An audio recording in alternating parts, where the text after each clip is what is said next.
In today's video pala mga kaibigan, ay i-unbox ko itong Pitpulse. Ayan. Ito ay isang leg massager. Pero bago ko umpisan ang pagbubukas nito mga kaibigan, gusto ko munang pasalamatan yung anak ko. Ayan, nanonood siya ngayon doon. Oh. Ayan. Ito ay gift daw niya sa akin for Father's Day. Ayan. Itong leg massager mga kaibigan, ito ay meron siyang all around calves and feet. Meron din siyang air compression technology, automatic massage mode at 4 levels of intensity. Ayan mga kaibigan kung makikita ninyo.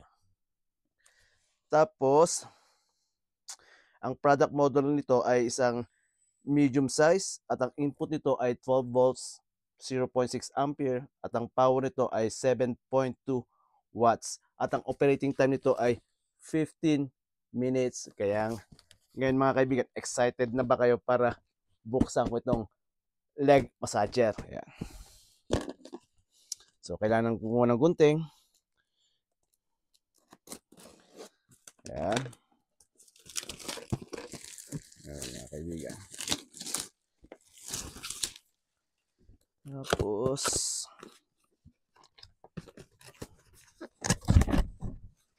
dito sa loob ng box mga kaibigan, meron siyang itong manual. Ayan. Nandito kung paano mo siya gamitin.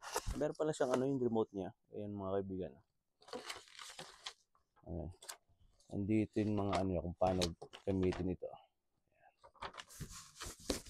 Ayan. Napag ko muna dito.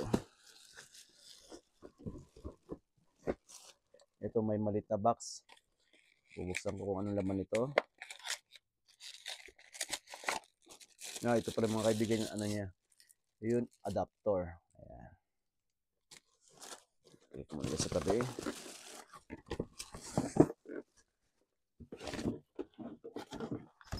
Meron siyang may sariling backpack. Ayan. Para pag nag-travel ka mga kaibigan, dito mo ilalagay yung leg massager mo at pwede mo siyang bitbitin anywhere. Ayan. Ayan, meron din siyang ganito. Ayan. So, yun. Ito na yung mga kaibigan. Yung leg massager. Ayan, meron siyang, may nakalagay dito mga kaibigan. May L. Ayan, stands for left. Ito yung R for right. Tapos, oh wow, ang galing. Ito yung remote niya. Ayan. Controller. Kasi i-connect ngayon natin ito. Ayan.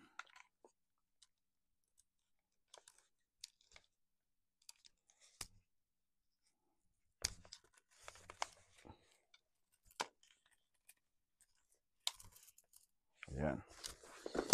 Tapos may saksakan ako dito mga kaibigan sa likuran. Oops.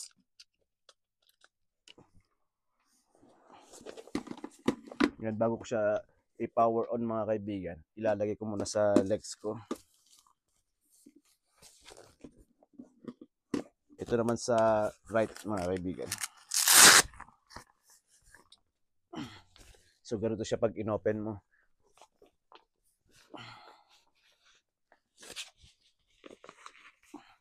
Pwede pang i-adjust.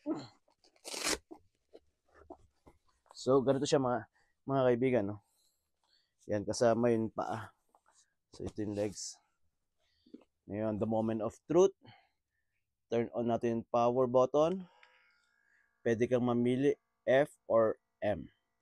F stands for full leg sequence or M stands for feet and calves. And pwede siyang i-adjust yung air pressure niya. Itong minus sign and plus sign. So yan.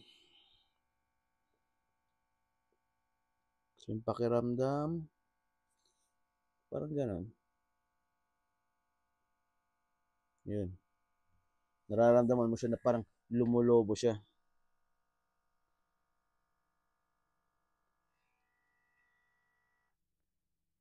Siguro ito na yung full niya, intensity niya. Pero para sa akin, parang nakukulangan ako. Pero try ko naman tong letter M. Itong M. Full intensity natin. Ito, medyo mas ramdam ko to.